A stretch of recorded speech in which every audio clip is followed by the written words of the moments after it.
You have a blank page in front of you. Where do you start your story? Authors feel this way all the time. Every time I start with a chapter 1 typed on my page and I'm starting a new novel, I sit there and I look at the page and I think, where am I going to start this? And it doesn't matter how much character development I've done.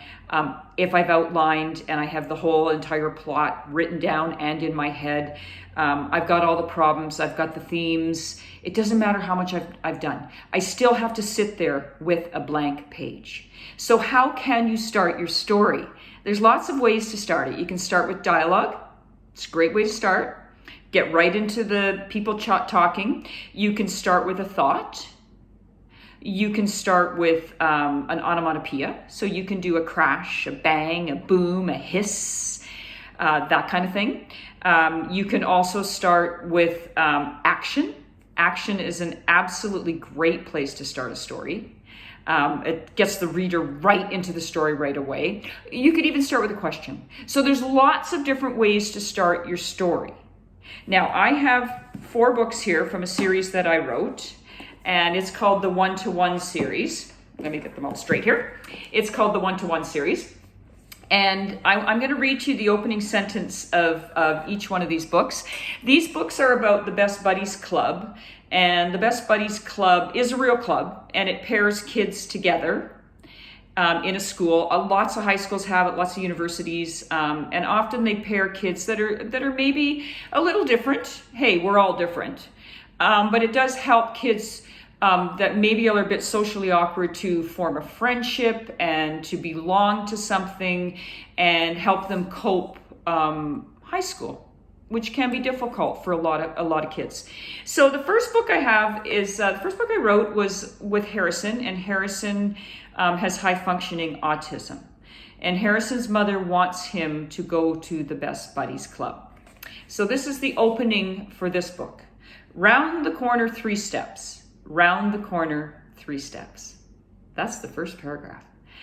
And I chose that because this is something that Harrison does. Harrison walks in circles when he's trying to cope. He walks in circles and he does 3 steps, and then he goes around a corner and he does 3 steps, and he just keeps going around in this circle. Stop walking in those circles. My brother spoke, but I didn't listen. The sounds from the school hallway were swirling, spinning in my head, talking, feet on the tiles, humming, words, lots of words, including Joel talking to me. Around the corner, 3 steps. And I started it there so that so the reader can get right into Harrison's head right away on how he does cope. Now, the second book in the series was Born With, and the characters Erica and Gianni, but Erica was born with Down syndrome, which means she was born with an extra chromosome. And where I got the idea for the opening of this one, which is, holy moly, was I excited. And she's trying out for the musical Grease, and so is Gianni, her best buddy. And she's excited because it's the audition day. And I got it because I went to a Best Buddies meeting, and there was a big meeting. There was all kinds of people there. And I heard this girl. I was listening. I was really listening so that I could get some research for the book. And I heard this girl that was born with Down syndrome beside me talking to her dad. And she said, "Holy moly, Dad." And I thought, I'm going to use that as my opening line. Now, in this book, my character Madeline has a brain injury. And she fell off her bike when she was 8 years old. And she's a twin. And how I started this one was, she goes to high school and she said, "Sometimes I think I should just wear a sign. I fell off my bike. I hurt my brain." Words get stuck in my brain and I talk slowly, I know that. I can almost picture the words and see them first before they travel to my mouth. So this one started with a thought. And I did that because Madeline really does feel like she's in high school and everybody stares at her all the time, and she just really wishes people would stop staring at her because she does talk slowly and she walks slowly, and sometimes she can't control her emotions. So she says, "Sometimes I just wish that I could wear a sign and everybody would know that I hurt my brain." So that was the beginning of that one. So that was a thought. So I've had actions and I've had thoughts.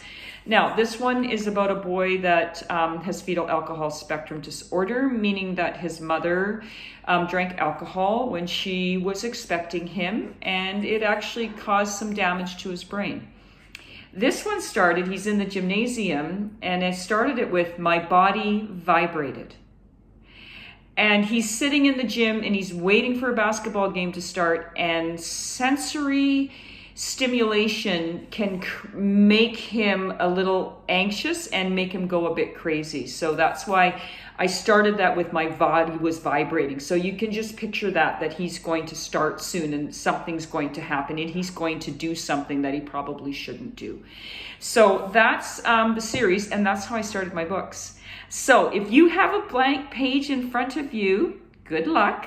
Just start it and keep writing, and just know that you may have to redo your opening line a couple of times. It doesn't really matter if you have to edit it, but just get something down on the page and get writing, and good luck.